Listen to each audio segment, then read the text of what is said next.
Hello students, today we will be discussing about our next electronic effect, that is our hyperconjugation effect. The hyperconjugation effect is possible in the case of carbocation, alkene and free radical. Now we have already discussed about this reaction intermediate.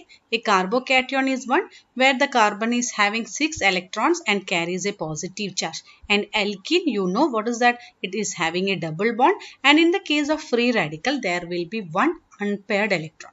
So in the case of hyperconjugation, the carbocation, the alkene or the free radical should be attached to a sp3 hybridized carbon atom having alpha hydrogen. So you can see that in this case, this CH3 is our sp3 hybridized carbon to which a carbocation is attached. Similarly, in this case also, the alkene is attached to an sp3 hybridized carbon atom, and here also the free radical is attached to a sp3 hybridized carbon atom. So for hyperconjugation, the carbocation, alkene or free radical should be attached to an sp3 hybridized carbon atom.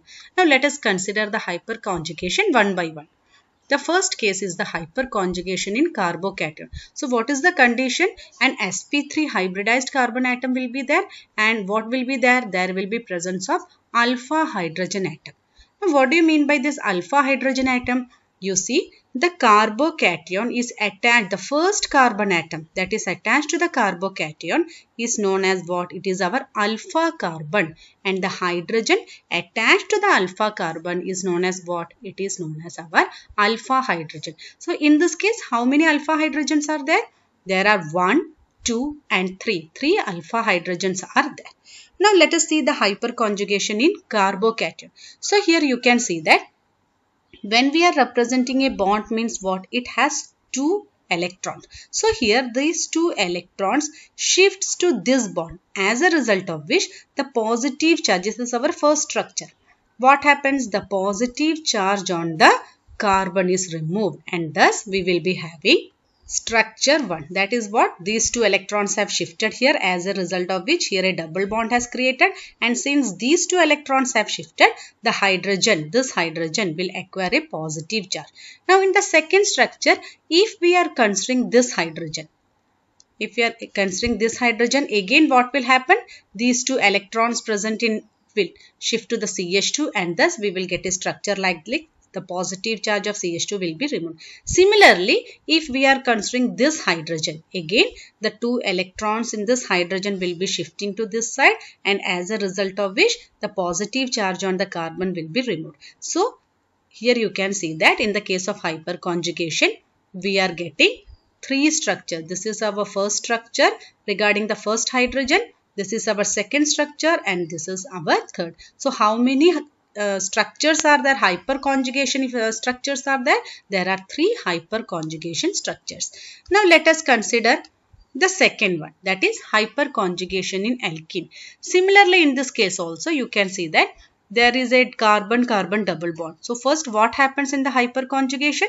From this one, the shifting of pi electrons take place. So since these 2 electrons are getting shifted, this one will acquire what? It will acquire a positive charge. And again, these 2 electrons are getting shifted to this side. So here there will be a double bond, and this hydrogen will acquire what? A positive charge, because these 2 electrons have been shifted to this side. So this is our first structure. Now if we consider the second carbon atom, similarly what happens? These 2 electrons will be shifted here. So it will acquire a double bond, and this double bond is shifted to this carbon. So we will be getting a structure like this. And in the third case also you can see that what is happening here? The third hydrogen we are considering. So these 2 sigma electrons will be shifted, and thus here we will be getting a structure of like this. This is the hyperconjugation in what? Hyperconjugation in alkene. Now let us consider the hyperconjugation in free radical. Here you can see that free radical means what? There will be one unpaired electron. So there is no need of shifting of these 2 electrons. So only out of these 2 electrons, only one electron will be shifted to this side. As a result of which what? These 2 electrons, this electron and this electron, they will form a double bond, and this hydrogen will be now having an unpaired pair of electrons. Now similarly, if we consider second hydrogen, if we are considering this hydrogen, similarly what happens? Only one of the sigma electrons will be shifting, and thus we will be having a structure of type 2. And in the third case, if we are considering the third hydrogen atom, again there will be shifting of only one electron. Since it is a free radical, it is short of only one electron. So there will be shifting of only one electron, and thus we will be getting a structure like this. Now let us see. You are given a question. You are given 3 types of carbocations, 4 types of carbocations, and the question is, out of these 4, which is having more stability? So you can see here this carbocation is attached to 3 alpha carbons. Here it is attached to 2 alpha carbon, and here it is attached to only 1 alpha carbon, and here it is attached to 0 alpha carbon. It is not attached to any group. So how to find out the stability? The point you have to remember is that greater the number of alpha hydrogen, more is the stability. Why? Because hyperconjugation increases. So greater the number of alpha hydrogen, what happens? Hyperconjugation increases, and since hyperconjugation increases, what happens? Stability also increases. So in this case, you can see that what is an alpha hydrogen? We have already discussed. The carbocation which is directly attached to the carbon atom is known as alpha carbon, and the hydrogen surrounding it is our alpha hydrogen. So here you can see that this carbocation is attached to this. There are 3 alpha carbon atom, and how many hydrogens are there? 3 plus 3 6, 6 plus 3 9. So here 9 alpha hydrogen atoms are there. Now in this case, how many alpha hydrogen atoms are there? 6 alpha hydrogen atoms are there. In this case, only 3 alpha hydrogen atom. It is directly attached to only 1 alpha carbon. 3 alpha hydrogen atom, and in this case, there is no alpha hydrogen because the group is existing as itself. So, what is our condition? Greater the number of alpha hydrogen, more is the stability. So, out of these 3, the one which is having the greater number of alpha hydrogen is what? The one which is having 9 alpha hydrogen, this tertiary one. So which one is the more stable among this? This one is the most stable among all this structure.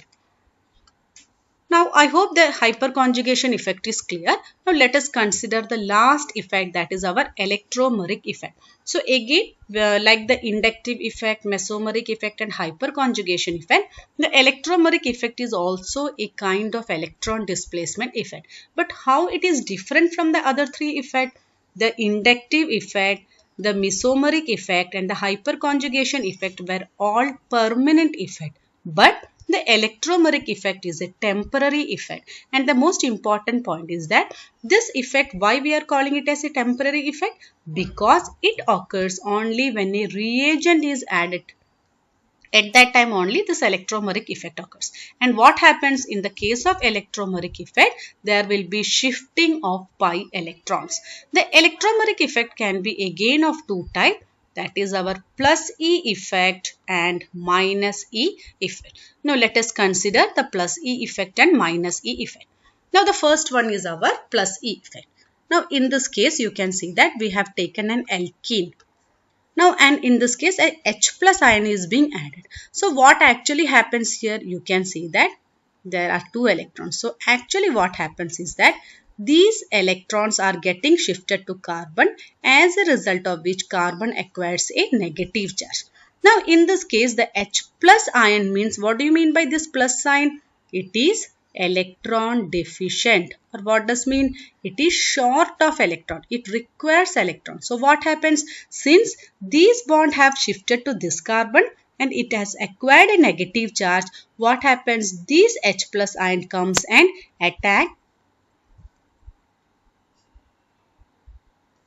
attacks this carbon.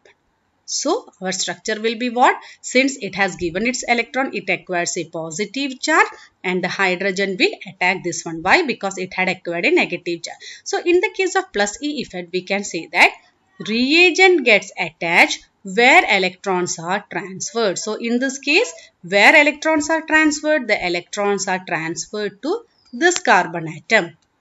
So this carbon atom. So where the reagent will be attacking?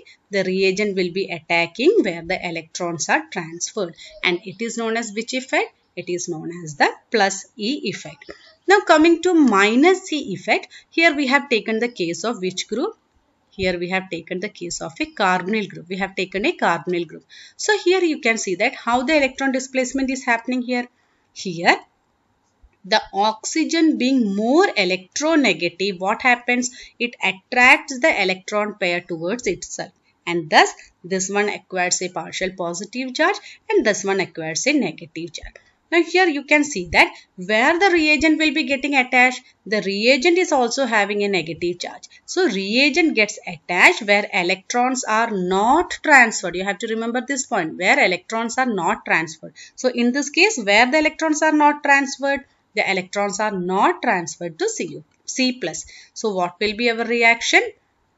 Our reagent will go, and you can see here where it has attached to the carbon bearing a positive charge, or where the electrons are not attached. This effect is known as what? It is known as minus I effect. Now minus E effect. Now you have to remember this type of electromeric effect generally takes place in where? Takes place in substitution reaction. Since this type of effect occurs only when a reagent is added, that is why we are calling it as what? We are calling it as a temporary effect. If you have understood the video, like it and hope you don't have any doubts. Thank you.